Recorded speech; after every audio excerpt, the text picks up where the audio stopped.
Hello students, welcome in Vigyanansh, class 8th science. Today's topic is related with chapter number 10, reaching the age of adolescence, and today we will cover how is the sex of the baby determined. कि human के अंदर जो baby reproduce होता है उसका sex कि वो mail होगा या फीमेल होगा, ये कैसे निश्चित होता है, हम इसी पे आज बात करेंगे। हम इसे पॉइंट वाइज याद कर सकते हैं। पहला है, पिछले चैप्टर में अभी हमने पढ़ा कि ह्यूमन में कितने क्रोमोसोम होते हैं, 23 पेयर ऑफ क्रोमोसोम होते हैं, या हम क्या बोलेंगे 46 क्रोमोसोम होते हैं, राइट। तो ह्यूमन हैव 46 या 23 pair of chromosome. In 23 pair में से जो 22 पेयर हैं वो सिर्फ ये देखते हैं कि ऑटोसोमल कैसा होगा, 22 पेयर या 44। ये बताएंगे कि आपकी आंख कैसी होगी, आपकी नोज कैसी होगी, आपकी फिंगर्स कैसी होंगी, मतलब आपकी बॉडी का डिजाइन ये डिजाइन करेंगे। कितने?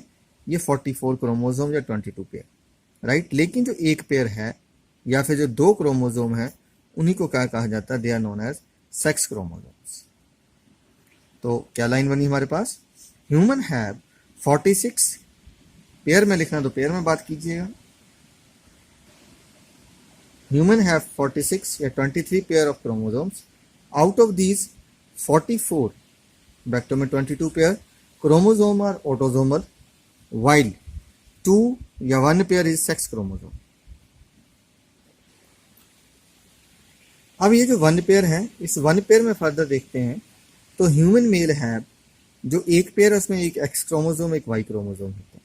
तो ह्यूमन मेल है X Y sex chromosome, while human female है X X chromosome.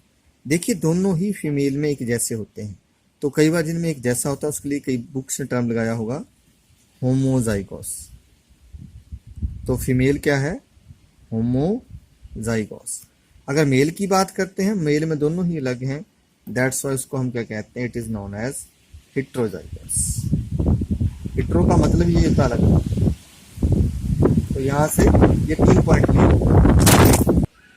Know the point number 4। अब होता क्या है? When an egg having x chromosome, जो ऐसा एग जिसके अंदर एक्स क्रोमोसोम होता है, fuses with the sperm having x chromosome, ऐसा स्पर्म उसमें भी एक्स क्रोमोसोम हो, और जो ध्यान रखिए एग है उसमें भी एक्स क्रोमोसोम हो और जो स्पर्म है उसमें भी एक्स क्रोमोसोम हो, अगर ये दोनों आपस में मिलते हैं, the birth of female baby will be there.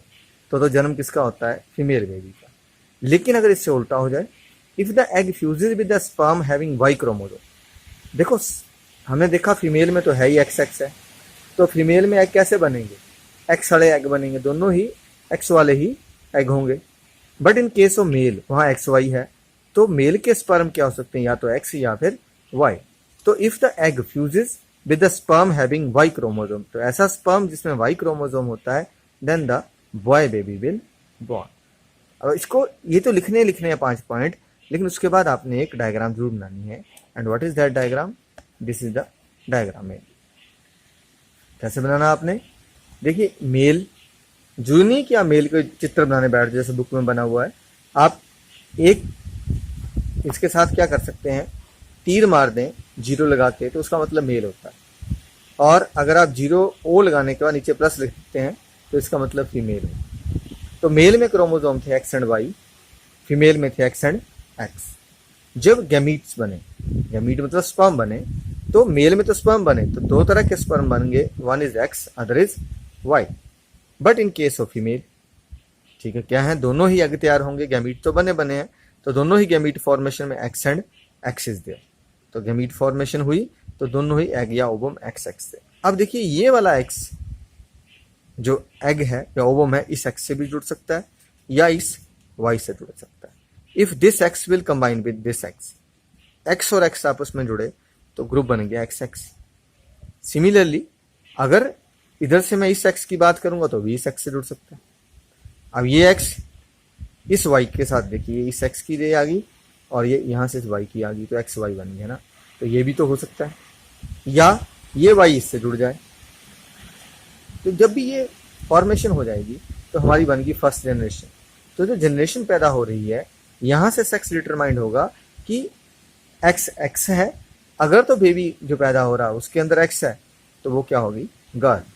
अगर एक्स वाई आ जाते हैं तो वो क्या है, बॉय। तो उसके बाद आपने ये भी अटैच करना है, तभी ये क्वेश्चन आपका कंप्लीट है। Thank you students.